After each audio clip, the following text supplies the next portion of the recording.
Hello, Internet. Gino, that Pinguino Grieco here again with another episode of Deep Listens. A very special episode because this is our 3-year anniversary. And it's time to talk about Trine, the first Trine. And I am joined, as always, by Billy the Knight Rothert. Thanks, everybody, for tuning in. I cannot believe I've been coerced into 3 years of this, but I suppose, in retrospect, it's kind of fitting that we picked a game surrounded by 3 heroes with varying skills and proficiencies that work together to make something better? Question mark? Make something better than themselves. And, if one of them dies, the other 2 go on without them. Until you get to a checkpoint, then everyone comes back together. It's really fitting. And we are joined, as always, by Pete, the Wizard Busby. What's going on, everybody? I'll take that. The Wizard's pretty cool. You can generate crates. And who doesn't love good crates? So today's animal fact is really more of an animal-adjacent fact. But I'm willing to throw it out there. It has been mentioned before in a slightly more successful bit of media than ours. I know, shocking that there are such things. But I think it's worth mentioning anyway, so I'm going to do it again. So Abraham Lincoln, one of the, I think we'd all agree, best presidents of all time. Sure. Yeah, that's fair. He's up there. Yeah. So he once pardoned a man for attempted bestiality. Wait. So it's sort of an animal adjacent fact this time. Wait. Attempted? Yes, attempted bestiality. I don't know what thwarted him. It did not say. Apparently Lincoln pardoned him because he otherwise led an exemplary life. And he sort of, had good behavior in prison, and he was also drunk when he attempted the crime. So maybe that's what, prevented its commission. Do we know what kind of beast? No, I could not find that out. I was curious as well what it was. My guess is some sort of sheep or pig, some sort of farm animal. Yeah, that's probably a good guess. Right? I don't think it was like elephants. What if it was a bear or something? Right. Well, good on you. You survived that encounter. I mean, if you're going to do it big. Do it big. You lived. Way to go. What a champ. My pardon, 7 years ago. What a champ. And before we get to Trine, it's time to listen to some feedback. And by listen to, I mean I'm going to read some. You can get in touch with the show at DeepListensPod on Twitter, deeplistens@libsyn.com. You can hit up our comment sections or deeplistenspodcast@gmail.com, or you can use our YouTube comments, which people have availed themselves of. First off, we have a response from John from last week, I guess 2 weeks ago's episode. John says, "Hey, Gino, Billy, Pete, thanks for responding to my comments on the last podcast. I personally always find it interesting when you guys offer personal insights and opinions. My brothers and I are avid listeners. We all agree that hearing you guys bullshit around the 76ers or go deep about some obscure author or concept are the most engaging moments in our opinions. Thanks for taking the time." Which I'm going to use as an occasion to say, hey, Pete, 76ers. I knew I'm going to take a nap. All along. Be back, guys. I've known all along that the process was a sham. I knew that these young superstars, as talented as they may be, never got to learn about winning from veterans. Oh. This was always going to happen. Oh, veterans. Nah, I mean, so, Brad Stevens, he's coaching circles around Brett Brown. But really, I think this is probably an indication of, these pieces are good, but they're still, this is the first year everybody's played together, and they're just mismatched. Embiid and Simmons don't really work together for all their individual talents. I think that they work together fine. They just need some complementary pieces on the outside who are more reliable shooters. Because right now, Rocco is probably your best defensive player, but he's just so damn streaky that you can't. In a perfect world, he would be your 6th man or 7th man off the bench, and then if he was having an off night, it'd be like an Iman Shumpert situation where he just doesn't get to play that day because he's not shooting well, but you need him to be like your 4th or 5th starter, and it's a real problem because, man, the rest of that roster is really streaky too. And if I can throw a hot take out there for a second. Sure. Sometimes I worry almost that Embiid is too talented. insofar as like he's good at so many different things that like he tries to like he's not a great 3-point shooter, so he's trying to do a little too much of that. He tries to do a little bit too much of work one-on-one out of the post sometimes. I almost feel like if he was worse, the Sixers would be doing better in this series. Obviously, they'd be worse off long term, but I think they'd be doing better right now. I think that the biggest problem the Sixers are having right now is that Ben Simmons, I mean, his complete lack of any shot at all just That's killing him. it allows Boston to just do so many things defensively against them. Brutal. It's amazing to just watch them drop back to the free throw line, arms outstretched, and saying, "Okay, Yep. I dare you to take a shot. You're not going to get past me, and you're not going to throw it past my long arms. So good luck." Well, I think main point to remember is always we were playing with house money this year to begin with. Yeah, and I think JJ Redick hopefully will be back, and Marco Bellinelli is available forever, I think. Yeah, so you'll be able to bring a lot of them back. And maybe next year you'll be playing Markelle Fultz instead of TJ McConnell as your starting point guard. Fingers crossed, man. That one's going to haunt us for a long time. Yeah, if it doesn't work out, that would be bad. Yeah, that'd be real bad, guys. Yeah, Billy. Way to jump in. Way to jump in. Yeah, so the 76ers. Contributed. I enjoy them. I hope they manage to make this at least interesting, though I expect them to get the gentleman's sweep and lose next game. It'll be 4-1. That's my guess. So, other feedback. We've got This comes in from Fireheart47. Ooh. This is a comment on our old Final Fantasy IX podcast. Okay. So I uploaded all of our old podcasts to YouTube. So they're all on my YouTube channel now. You can check them out. Which also caused a bunch of people to get real mad that I uploaded them all at once and then unsubscribed to my channel. But that's fine. To hell with the haters. But Fireheart49 says, for ZP's comment on Beatrix suddenly becoming a sympathetic character. You remember that. He was very upset that all of a sudden she was on your team. And yeah, because she basically was genocidal. Yeah. Suddenly becoming a sympathetic character. To be fair, we never saw her directly attack anyone without reason to. The closest was Dan, I think, or just a soldier in Barmecia who charged her before the gang intervened. She would have countered in self-defense naturally. As for the 100 Knights, that's war. She defeated 100 Knights in single combat. Leading an army's attack is far different than putting an innocent civilian down personally, and we never once saw her do that. When Bran, I say Braun personally, not so much with a W in it. I think that ZP says Brawny. Destroyed Slyra. Beatrix was very clearly against that action, heavily questioning the Queen's choices and motives. When Zidane then questioned her in Alexandria, she made her decision to protect the princess. Also, isn't there a time when you can find her in later discs talking about how she doesn't feel like she deserves redemption for what she did? I'm going to say yes, there are moments when you can talk to her and she will basically tell you, I don't deserve redemption. I don't deserve to come back from what I did. And she was conflicted, but she was very easily swayed to perform acts of genocide that were completely unjustified.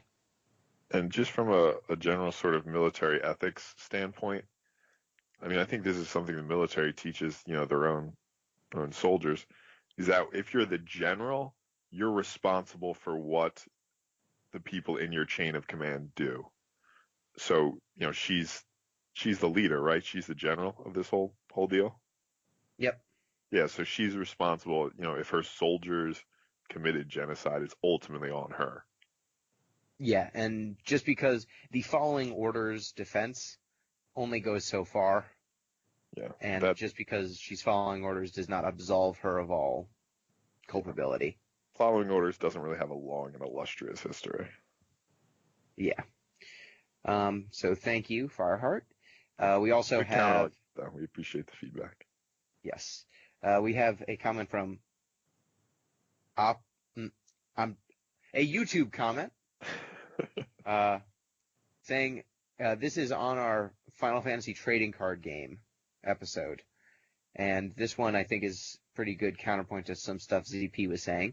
I'm an MTG player since the late 1990s, and having played Final Fantasy games since around the same time, I think the FFTCG is an awesome game.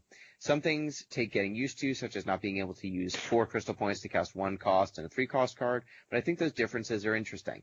I recommend the game to Magic players. Also, I taught a friend who loves the Final Fantasy games but has very little experience with Magic how to play the game, and she liked it too.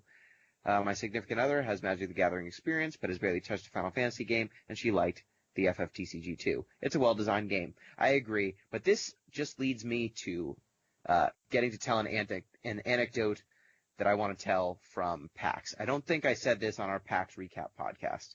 Billy, stop me if I did. But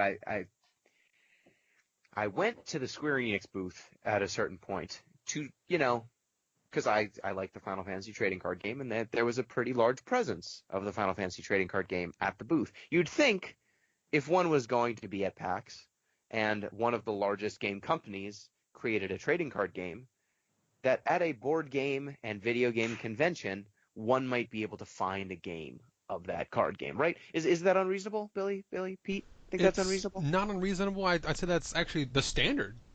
Yeah, I think you're fine. Because there are Magic the Gathering tournaments running the entire time. There are ad hoc tournaments for a number of other games as well. But the Final Fantasy trading card game, you could go to the Square booth and you could ask someone, hey, could you teach me how to play? And there was a sign up to be taught how to play. And they were running tournaments of Chocobo's Crystal Hunt, a sit-down card game that's more in line with just like a regular sit-down card game, not a trading card game. They were running tournaments of that, but they had no open play for the Final Fantasy trading card game. They had no one there who would play. They only had starter decks, so they could teach you how to play, but there was no one who had oh yeah, I work for Square Enix. Here's my deck. Want to play? Sure. The place was empty almost the whole time. They had a bunch of tables and well lit with playmats and people who were professionally there to make sure that these events run, and they couldn't bother. I couldn't even get a game. I couldn't even get a game of this fucking card game that I like, that I want to support. I really would like to support. I couldn't get it at the booth of the company that makes the game at a gaming convention. I asked them, are there any tournaments or any, events happening around this card game that you're selling packs of and advertising?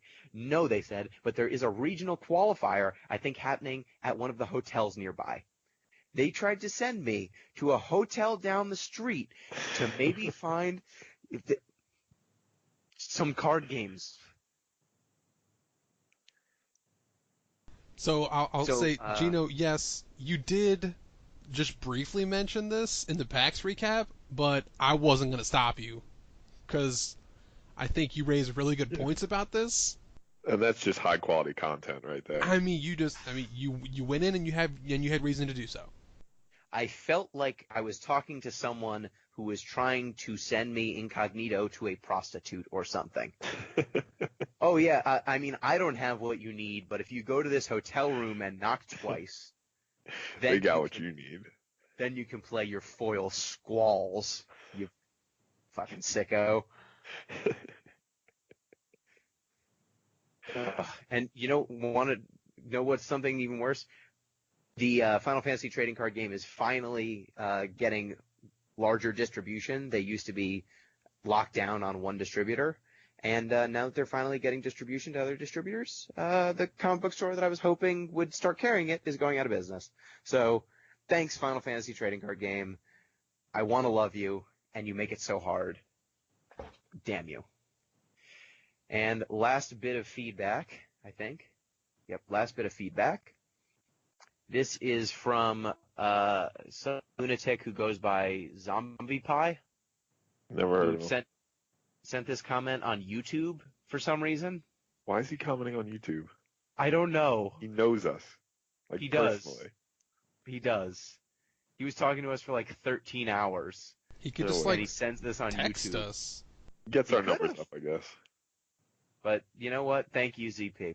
He says, hey, it is I, your benevolent bastion of light. Just wanted to say it was great listening to Gino speak glowingly about an exploitative trading card game designed to eat your money while he speaks ill of free-to-play mobile games. Anyway, while I could care less about Magic proper, I just wanted to chime in that the Dominaria board game looks stellar. WizKids continues their track record of awesome minis, and the actual game looks fun as well. Also, if I ended up getting a few high-powered Magic cards, Gino knows I'll rub it in his eyes for 4 or 5 years. Also, tell Billy he should be ashamed of himself for betraying his Endurance Run donors. Finish what you started, Billy. You still have another liter of Sunny D to go. Finish your plate. I'm going to go on record. I finished the Sunny D. Did you spray it all over yourself like Fago? What? Like a juggalo? No. But like the rest of it was Shout out to the ICP. The rest of it was consumed across 2 or 3 days where I had like a glass for breakfast. No, that's not how this works.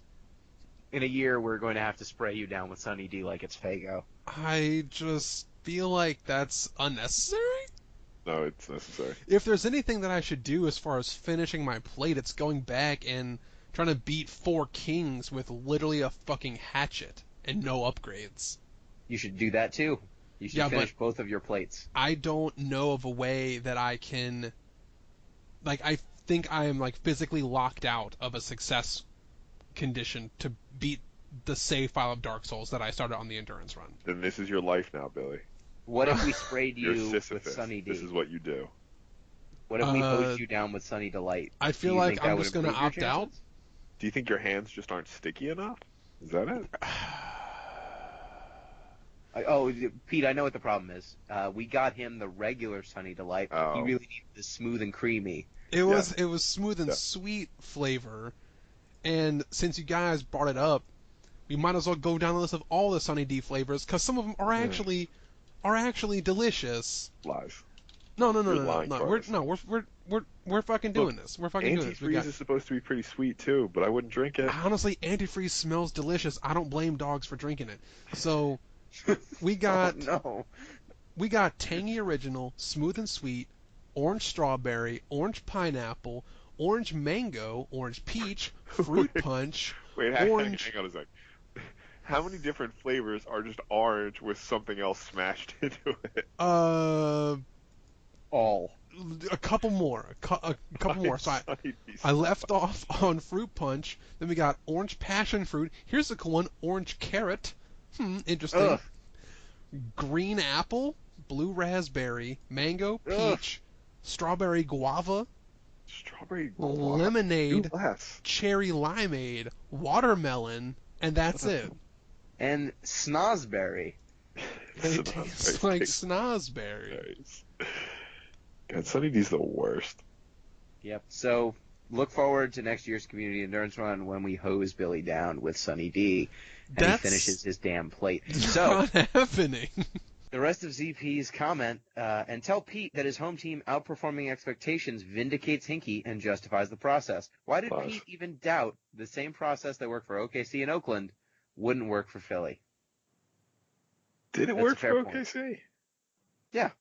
I mean, they made the finals. We already had the basketball. We did. We already had the basketball talk. Okay. But that was the rest of the comment. So thank you, ZP. Thank you to everyone else who commented. I will remind you, you can get in touch with the show. ZP, you specifically can get in touch with the show different ways. But other people, you can use @thatpinguino on Twitter, @DeepListensPod, or deeplistens.libsyn.com, or deeplistenspodcast@gmail.com. And without further ado, it's time to talk about Trine. Billy, what is Trine? Oh, wait, that's why we're here today? Oh, wait, yeah, we're talking about a video game. Huh. What is Trine? So, Trine is a sort of adventure platforming game that I knew about for a long time. The reason why I first heard about Trine is because it was, and I regret to say this, but it was released, there was a Dota 2 announcer pack that was released, made by the Trine narrator, and that made me just like look up what the game essentially was, and I heard some really good things about obviously the whole series, Trine 1, the original version of the game, released, I believe, in 2009. I'm looking up on the Yes. Wikipedia page. Yeah, 2009. So it's a fairly old game, almost 10 years old at this point. And um, More it's than. Oh what? yeah, almost 10 years old. Yeah. Almost 10 years old at this point. Or It 9, follows you know. 3 characters. The background of the story is that there was a king that had no biological successor, so there was no heir to the throne. Lots of would-be new monarchs rose up to the occasion, some of which lasted only a day, as the story goes. And it threw this land, this realm, into uncertainty and kind of like madness of who was going to be the next ruler.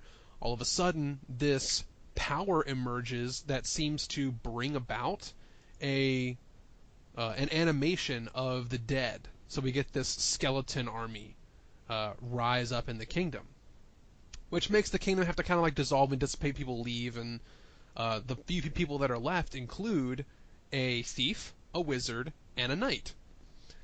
The thief, wizard, and knight convene around this location known as the Astral Academy.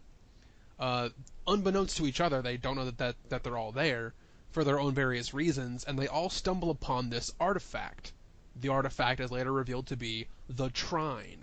What it does is, when these 3 different adventurers touch the thing, they sort of fuse together so that their souls are combined, but only one of them can be in physical presence at any given moment.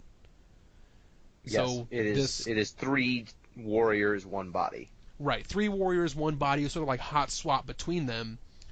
And they decide to go on an adventure, at first, to reverse the effects of this magical object, but eventually uncover a plan to save the kingdom and the world, and a story begins. And that's how we get Trine.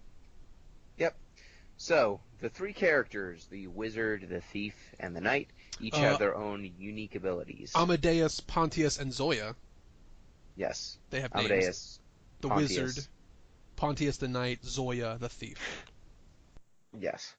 Each of them have their own. I'm not going to say their names because they're basically referred to as the thief, the wizard, and the knight. They're archetypes. They are very much archetypes. Each of them have their own unique abilities. The thief has a bow and a grappling hook. The grappling hook can grapple onto any wooden objects, and it is always kind of shot up at an angle. And the bow is kind of a ranged attack.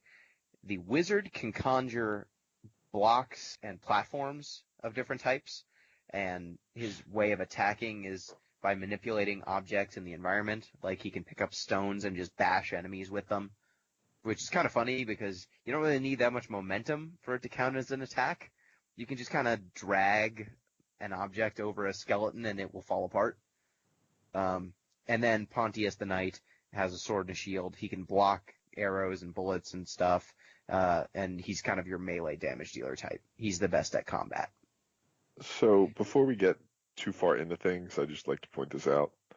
Did any of you guys bother to look up Trine? Yeah, Trine has a geometric meaning. It does. I know this because I'm an actual, like, geometry teacher. Of, relating to, or being the favorable astrological aspect of 2 celestial bodies 120 degrees apart. Which, fine. But then there's a secondary definition, noun, a group of 3, triad. So they literally named their ancient artifact that merges 3 people, triad. Yeah, it's not a subtle game. No. It's not a subtle game. And it's pretty clear what is going on pretty early on. I found the story was, kind of barely there. Your 3 characters run into this object, and then they're sent on a quest. The quest just kind of puts them through a bunch of levels that generally end in a kind of impressive-looking altar, and the altar will be slightly different depending on what was supposed to be there. But ultimately, you'll, cue some dialogue at the altar, and then walk to the right and exit the level. And then the narrator in between, kind of during the level load, will tell you about what they found and what the next step is. But it's all really loosely tied together. There are skeletons. You need to figure out what is causing the skeletons and how to stop them. And it turns out that should we just go into the story stuff? Because I feel like the story stuff's so quick. Yeah, sure. It's pretty quick. We're not really spoiling much. It turns out that the Trine is part of a trinity of artifacts. So it's a trinity it's the trinity inside of another trinity. It's threes the whole way down. It's threes the whole way down, and this object is it the soul? It's the soul one. It's the soul object. There's a body, a mind, and a soul relic, and right now the mind relic has gone missing. The mind relic went missing, like an earthquake dislodged the mind relic from its sacred place, but the body relic is still there, and so the bodies of the dead were able to rise, but without the mind stone, without the infinity gems, without the mind gem, the skeletons did not have any minds, and so they were mindless hordes. Wait, hold on, that's slightly off. At the end of the game, you see that they have the mind and body stone together because the skeletons can make like basic choices, but they don't have any like drive or justice or like virtue or like okay. They don't have the stuff that a soul gives you. Okay. So they have mind and body but lack soul.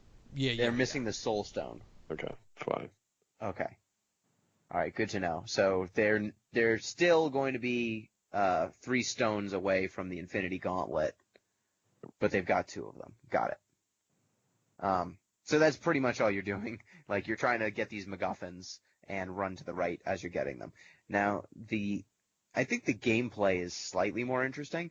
You can really tell this game came out right around the time of Half-Life 2, because, man, do they like physics. Oh, yeah.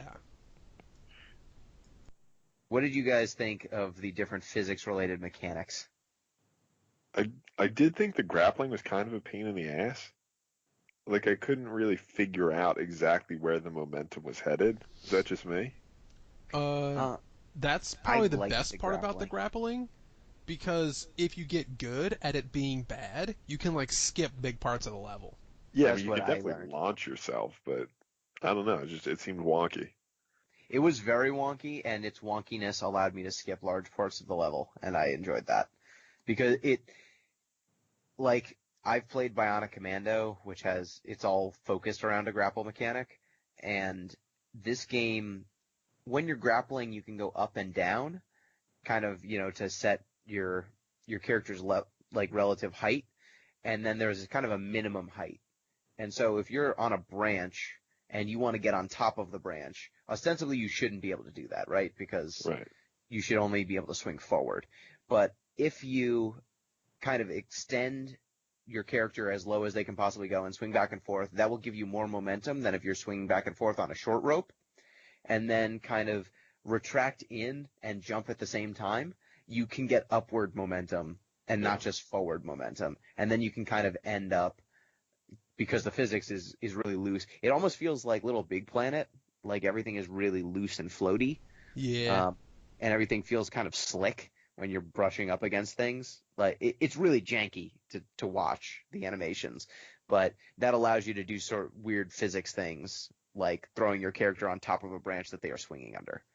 And I was able to do that routinely, which it was really annoying because I could routinely do that, but things like jumping on a platform that was at the maximum jump height was just really finicky.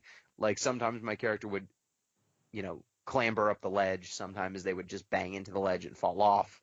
And then that would mean falling to their death instead of successfully landing. There were some times where there were puzzles or platforms that would just kind of drop out if you stand on them for too long.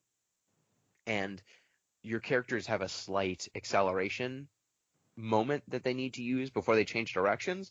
And usually I wouldn't be able to get off a jump or successfully make those kind of bang bang movements on command when I played a lot of platformers. Like, this isn't my first rodeo, but because of just the unique oddities of the physics system, it just really would it felt like way more of a crapshoot than it needed to be.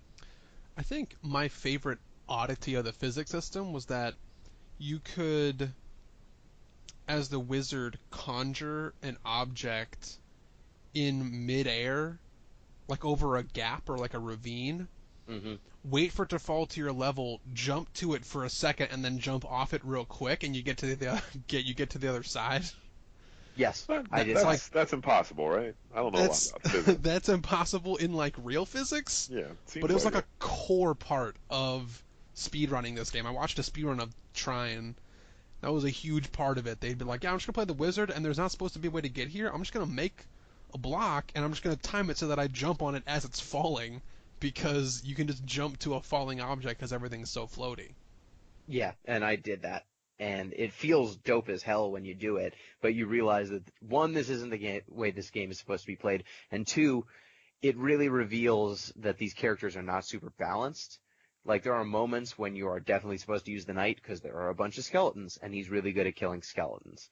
But the wizard and the thief have just much greater tool sets when it comes to navigating the environment. And unless you're just kind of having to deflect bullets, there's almost never a reason to be walking around as the knight. I would just swap to the knight whenever I would get attacked. And You want to sometimes you swim just as get the locked knight. in a room. You swim slightly faster? Yeah, knight swims faster because he can paddle with the shield. It's underwater paddle. It doesn't Yeah. make any sense either. Do you think they came up with the name Trine first, and they were like, "Oh shit, we need a third character"? Like, what do we? All right, Knight, toss him in. I mean, I think that it's just a D&D thing. Strength, Like, what's... dexterity, intelligence. Yeah, Yeah. What are He the three definitely- most generic? he definitely gave off a Steiner vibe. Yes. Same sort of, what do I want? Earnest buffoon. Yeah. But I feel like Steiner had, like, pathos, Yeah, whereas I this mean, knight just he kind also of is had, an idiot. 80 hours to develop it though. Sure, but they don't give any of these characters, other than, I guess the wizard is kind of a ladies' man and Yeah. also kind of a tool. Yeah, he's a dick. You don't know anything about the thief, really. She's mysterious. Ooh, a thief. Well, the thief gets a little bit of story. Like, she cares a lot about the realm that is under attack, and one of the ends of the story, like the where are they now, is after the game's all done, she gets custody, or like she's able to reign over one of the forest regions that she kind of like asked for that. Yeah, she liked that one. She liked when you went through. She's like, "Ooh, this is Mhm. nice." Yeah. And then the knight's just kind of an idiot. Pretty Well, much. he gets married. I'm sure he does. Idiots get Margaret? married all the time. Does he Margaret? get married? The magician gets married. No. Who was Somebody married Margaret. I think that's the wizard. Wizard? Yeah, because he has kids. Yeah. Did he learn Oh how to yeah, fireball? he has kids, and No, they but his all kids learn do. fireball like instantly. Good for him. Good for the wizard. So is this? But no, go ahead, Pete. I was just going to ask you. I think this is the general question that's important to ask about this game. Is this another game that relied way too much on its core mechanic? Like they came up with a decent enough idea. All right, you're going to hot swap these three characters, and then just sort of stopped there, as if that was sufficient to carry the game. I would say yes. I think that this game, as a first attempt, and they went on to make 2 other Trine games, it's an admirable... I like how the titles are now 3, 3-2, 3-3. Yes. Trinity 1, Trinity 2, Trinity. I think it is pretty nice that, like, for a first attempt, they managed to come up with a good conceit and make enough levels. And I think they came up with some pretty decent scenarios for the 3 characters and, some use cases for them. But it's really stretched thin. Like, by hour 3 or 4, I felt like I'd seen all I needed to see in Trine. Would you say the same thing about a game like Limbo or Inside? Do they also suffer the same critique? Well, no, 'cause No. Inside's got an original aesthetic. It's got some sort of deeper nuance to it. Where what we're really thinking about Trine is it's sort of just a D&D overlay on the fight the zombie sort of platformer story. There's nothing Yeah. surprising about Trine. True, I will say there was no like twist or like specific like moral implication or social commentary. But I look at Trine as, well, one, I think they had two central pieces to this game. One was the hot swapping of characters, but the other was like a fourth character as like the observant narrator in a similar respect to like Thomas Was Alone. Because I Uh, think Uh, I wouldn't call that something that the game designed as like its core like piece, but I think this game's trying to do what a lot of games of this era didn't, which was try to have a story built around some core mechanic. And we criticize these games because we say, hey, look, it's like the first Ratchet and Clank game, for example, was all about look at all these cool weapons and physics that we have. You know, that's a game that I would actually compare almost similarly to this because they were released not too far apart. That those games are like, hey, look, we have cool like platforming and guns, and the physics look great, and the story's pretty loose. And that was a critique that we have. But this game tried to do here's a cool game mechanic and a cool story. yeah, but I think that the I big don't know. difference there is that this game is delving so much in a D&D pastiche, really. It's just it's going so whole hog into that fairy tale storybook thing that the narrator is almost expected at that point. It just becomes genre fare instead of being this unexpected or additive piece. It it's just so tropey that it's hard to even make it give that make that a point in the game's favor. It becomes just another element that fits into the storybook style that the game is going for. And I guess it's more of a like what is it, like a Princess Bride situation, all those different movies where it's just a character reading a story about some knights and stuff to a kid. That's how I felt when I was playing Trine. No, well, Billy, I think you make a fair defense insofar as there is a very good synergy between gameplay and story, right? What you're doing, how the characters operate makes sense within the context of this story, but it's easier to make that connection when both your story and your gameplay boil down mostly to the number three. I'll give Yeah, you that. It certainly can be reduced real far, but I think that this is one of the earlier signs of narrative coming into games the way we want them to. So I'll just kind of leave it at that. I think yeah, there's certainly a lot to be left desired with the narrative that Trine presented us and the core gameplay mechanics. There is some cool mechanics I wanted to talk about, specifically with inventory stuff later, but um, I think that if this isn't a success case just in and of itself, it's certainly a step in the right direction, and I'm happy that games have put put more into the story synergizing with its gameplay. yeah. I think that this game was definitely it had some interesting things going for it. My central complaint is that the story ultimately doesn't go anywhere that is all that interesting from my perspective. It doesn't have a lot of commentary. It doesn't say a whole lot. It's mostly just a tropey D&D style story. And the gameplay, while interesting at first glance, it does not evolve in any way that made me feel like, oh, I really need to see where this game goes next. Like many of the mechanics that they introduce you to are perfunctory. They don't really do all that much. I felt like once I had access to all three characters, there were entire mechanics that I did not need to use and were not that effective. Like once you get your characters, they eventually start getting new abilities. Like your thief gets a fire arrow, the knight gets a magnetic shield, so he gets a gravity gun or a gravity shield, and then he gets a charge, and then your wizard gets planks and eventually floating platforms. And once you gain access to these additional weapons and items, there are a few cases where you have to use it, which is generally once it's introduced, but a lot of those secondary abilities, you break them out when you need to, but for the most part you can ignore them. And I just found them to be much less useful than the base kit that each of these characters came with. So my critique of this isn't so much that the abilities were uninteresting, it's that their tech tree was uninteresting. Oh yeah. Like I'm fine with there being for like the wizard, for example, blocks and planks and floating platforms. One cool thing was that if you maxed out floating platforms, that actually synergized with the thief specifically. That was really cool if you maxed out that ability.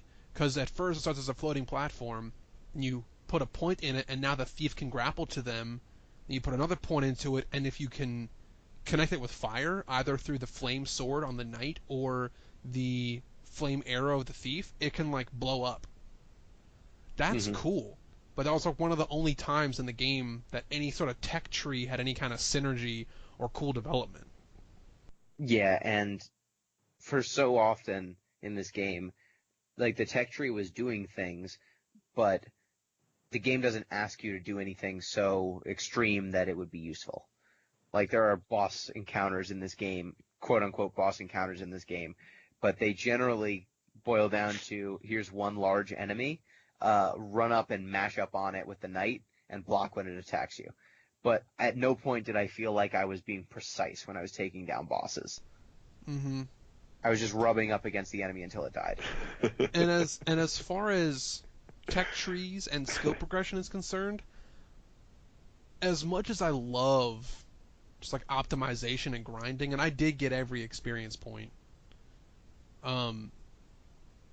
I really, it kind of upsets me when I'm looking at a tech tree scenario or anything. It could be like the Volta Story Abyssal City Game of the Year tech tree.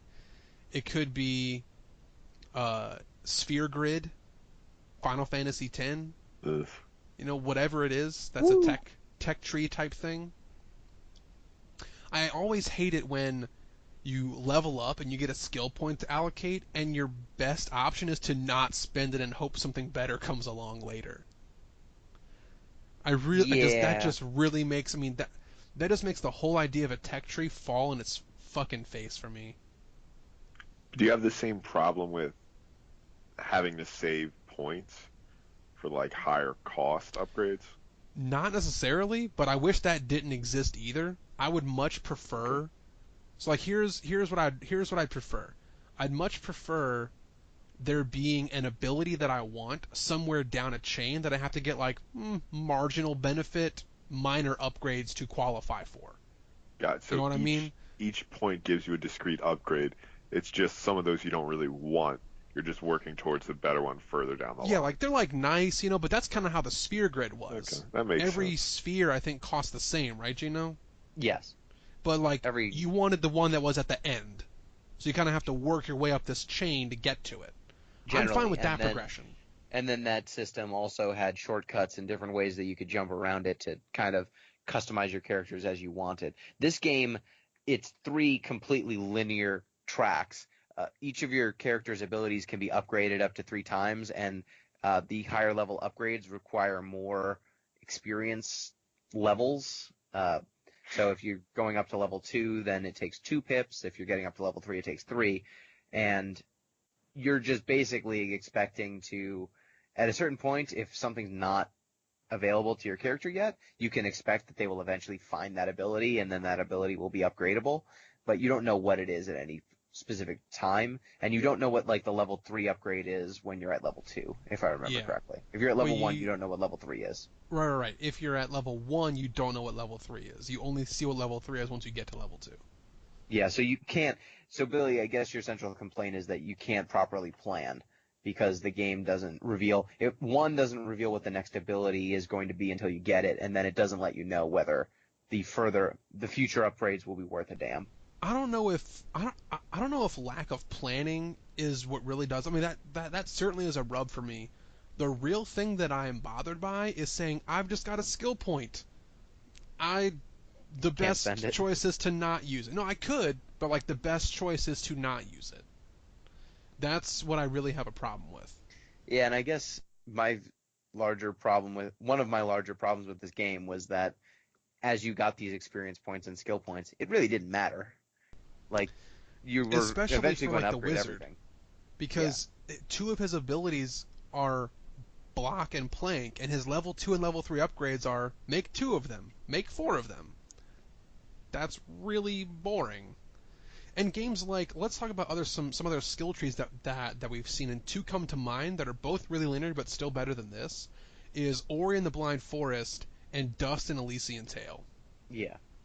And they both have, for the most part, very linear progressions of skill and point allocations, but every step of the way is interesting, at least to a certain degree. Like, you know what you're getting and you know what you're aiming towards, and everything costs about the same.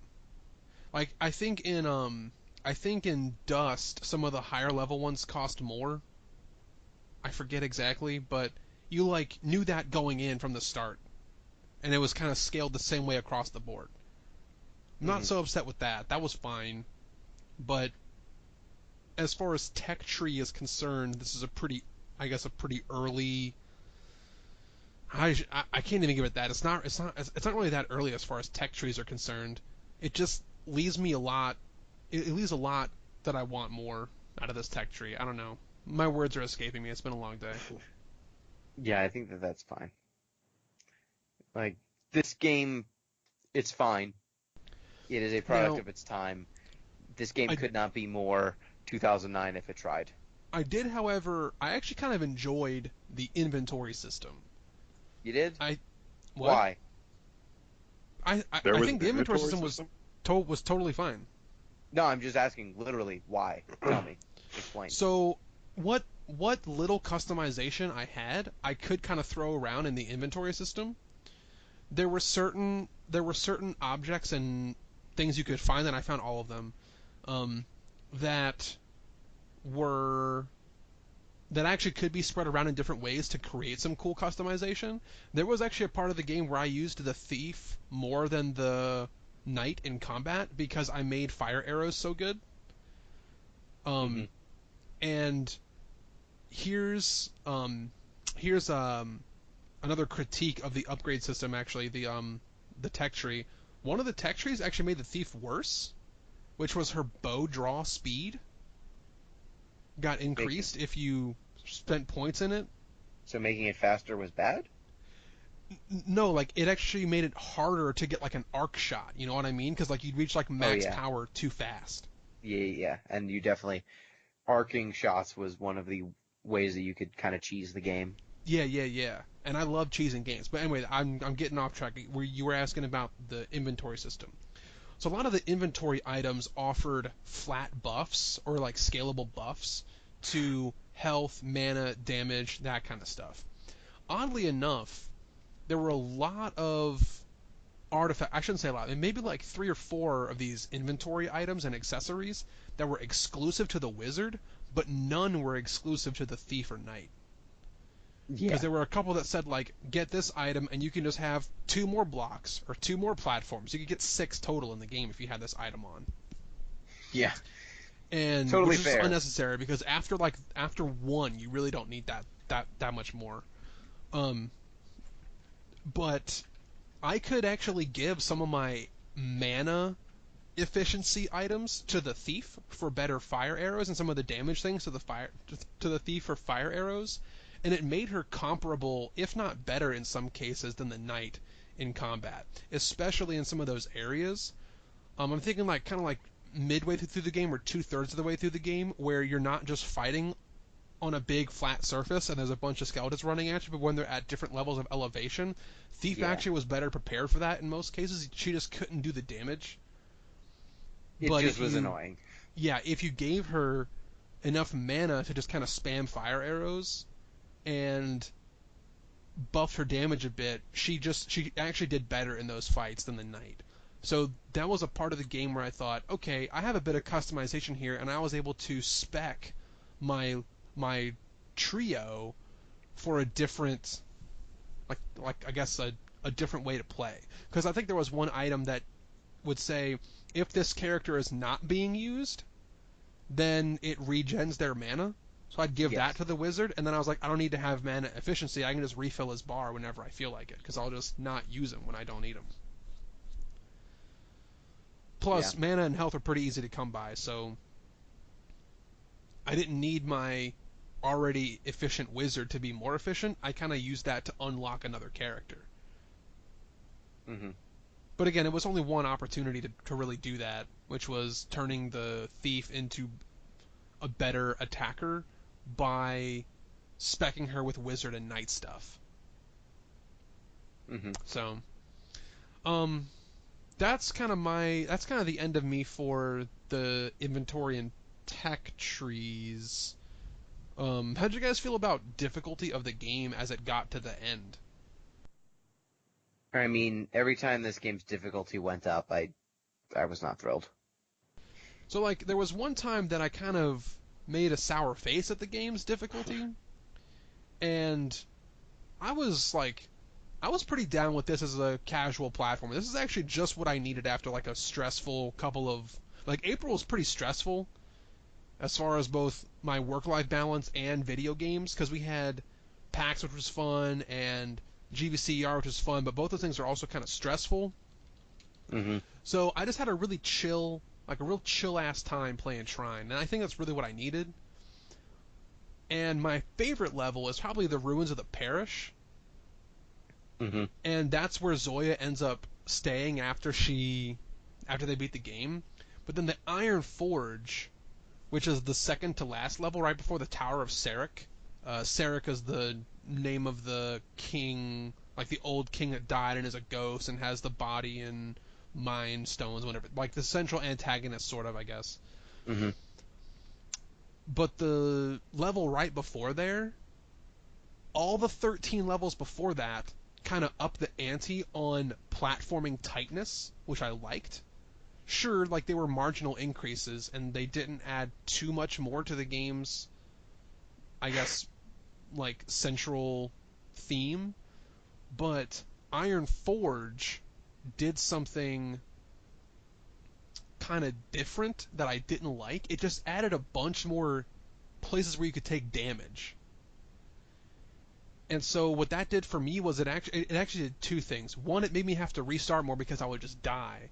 And they didn't increase the difficulty for this level by making the platforming tighter or having more difficult puzzles to solve. They just put more things that could potentially hurt you all around the level. Yeah. And because there were more things that would actually hurt you, it actually kind of limited your choices and made the level, I shouldn't say easier, but less interesting because you had less creativity. And another game that did this actually was what was it? Portal 2. I think did this as well, because I think in Portal 2, as opposed to Portal 1, Portal 2 kind of introduced these like special surfaces where you couldn't put portals on. Is that true? Yes. Yes.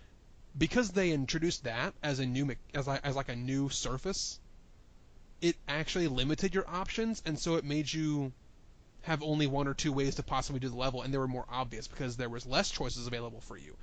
Like a lesser version of that happened here in the very late part of Trine, because if I had less creativity to play around with, there was only one way to get through the level, and it was the obvious right way.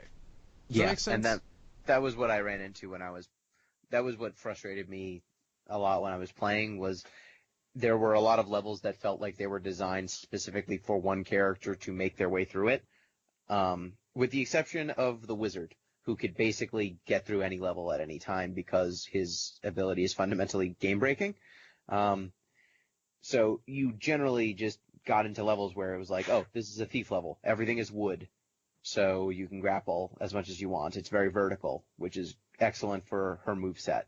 Here's a level with a bunch of enemies, and they're just going to keep throwing them at you, so it's a knight level. Here's a level with a bunch of gaps that you have to bridge with planks, so it's kind of a wizard level. And you could tell which of the three characters they wanted you to use at any given time, but I usually wanted to play around and, I had a playstyle that I preferred, but the game is really a lot more about funneling you down these different corridors and having you just, swap to whichever character actually works in the given situation. And like for the first half of the game, it's not like that. Like the first Or half of the game really is open, but you're right that as they get more abilities, it's here's this new ability, here's your time to use it, go. yeah, it felt almost like a story about my uncle. Uh-huh. If you remember, like every section when it was just so much, the game was only so long and they were constantly introducing new mechanics. So it always felt like they were just tutorializing whatever the last mechanic you received was. And because the game isn't very long, you never got to the point where it was mastery. I felt like this game was very similar. They were doling out abilities until the very end of, like near the end of the game. You don't get floating platforms until near the end. And so it's just a matter of, hey, here are the abilities that they've given me. Here's one that they just gave me for this level. I use it on this level, and then maybe it will only show up one other time for the rest of the game. I mean, this So I is think, the downside of having this sort of hot swap mechanic, isn't it? Where like in order to justify this game, pretty much, you need to maximize the level of hot swapping going on. So you can't have stretches where any character could be used.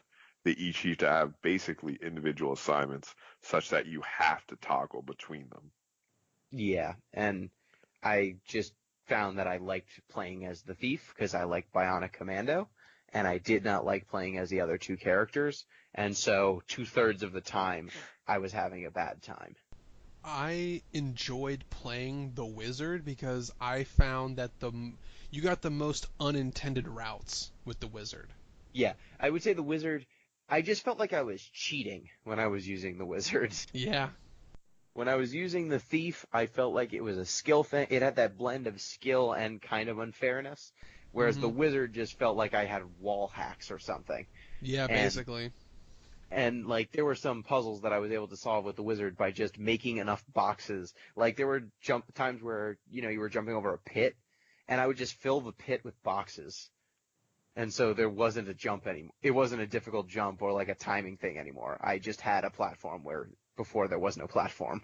And because you could levitate objects, if you were so inclined, you could just collect objects throughout the level and move them all one at a time to the very end and just have like a horde of objects with you, if you were so inclined. And I was, in some cases, because it let me say, I don't know how to get to that high up ledge, but there were 8 boxes in that room 2 screens ago. Let me just go grab all those and make a little tower. Yeah, and there are all sorts of things you can do like that because I feel like he just breaks the game. What is his power? Breaking the game. It's a physics-driven game, and he has power over physics.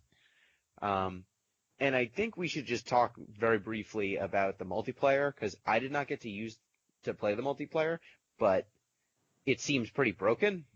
Like all the challenge in the game seems like it would be drawn out of the multiplayer because if you're playing with 2 players, you can each control a different character, and you can have 2 characters on screen at the same time. Well, that defeats the whole purpose of the game. Yeah, Well, that doesn't and like.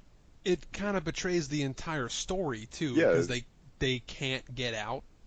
They yeah, have to be one, but now you're 2? So this is just. I'm a little annoyed now. Like this is just bastardizing the entire story to shoehorn a mechanic in that's sort of just a like a checkbox. Like, oh, we need to have multiplayer. There, now we have multiplayer.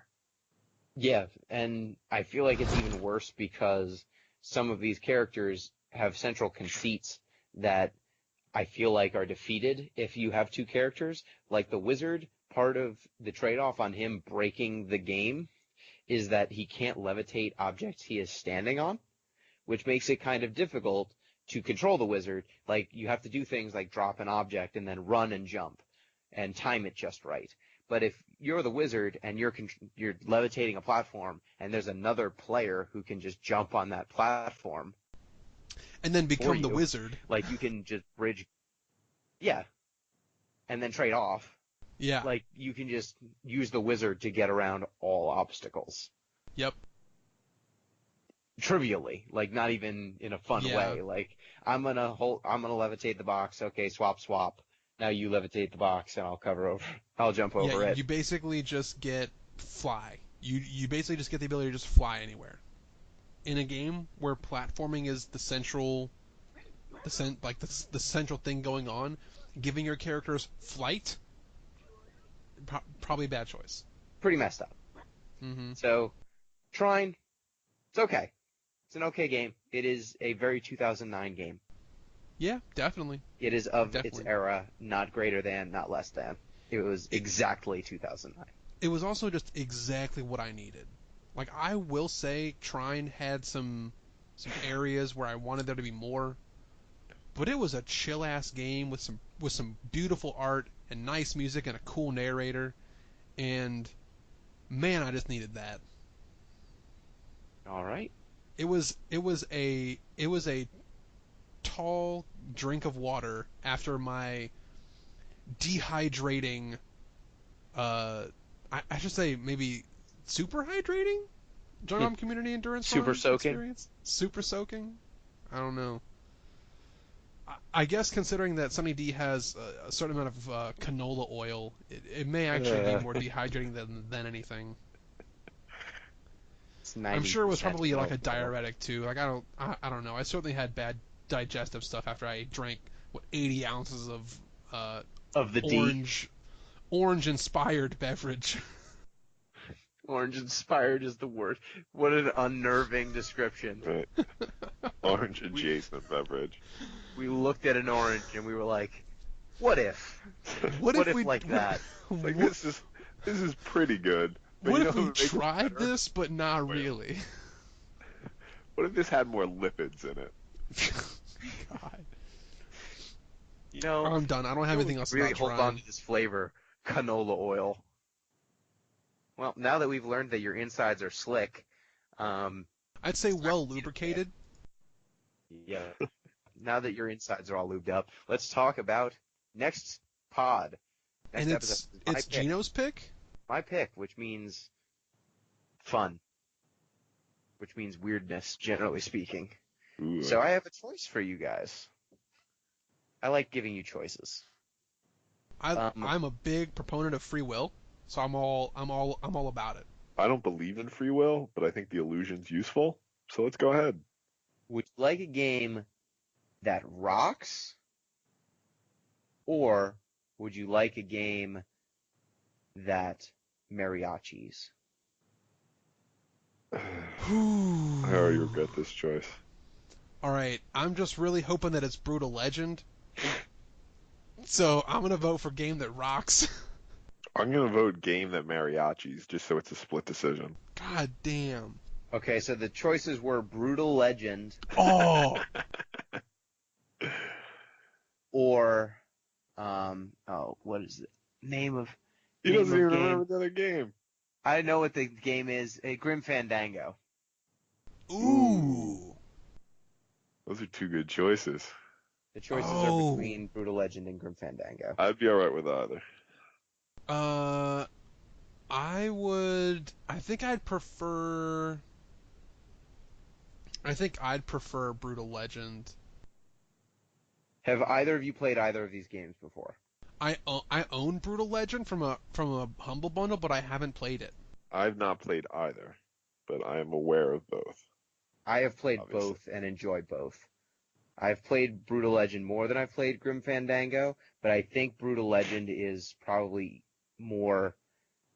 I think Grim Fandango is a better game, but it is a point-and-click adventure game, and Brutal Legend is a... Man, that game's a lot of things. And doesn't But it also have Jack Black? It does have Jack Black in it. Yeah, I'm down. It's an RTS and also an action game. It's weird. Yeah, it's got both. Okay, so let's go ahead and play Brutal Legend. Let's do it. Let's play Brutal Legend. Remember, there is an umlaut in it. Don't be tricked. Smart. Okay. Smart. Good tip. Good tip. And once again, I'd like to say thank you to all of our listeners for 3 solid years Yep. of this show. Absolutely. Thank you. And why don't we take this moment, Billy, Pete, that you want to say? 3 years. I'm not sure why we're not world famous yet, but surely it must be on the horizon now. I've never looked back over a stretch of time in my life and had the reaction, huh, more severely than when I think about my time on Deep Listens. Does not seem like 3 years. It does not seem like 3 years, but I mean, when you and like this is kind of poetic because one of the things that brought me out of my dark ages of Dota was the Deep Listens podcast. Not exactly the same, but like one of the things that sort of helped me get out of the Dota dark ages. The Dota doldrums was Deep Listens, and I was able to quit Dota because I had spent exactly 1 year. I just, for some reason, looked at the game's install date and was like, huh, 1 year ago today I started. Oh, I've got 2,000 hours. Oh, that's bad. I should quit this forever. And I did.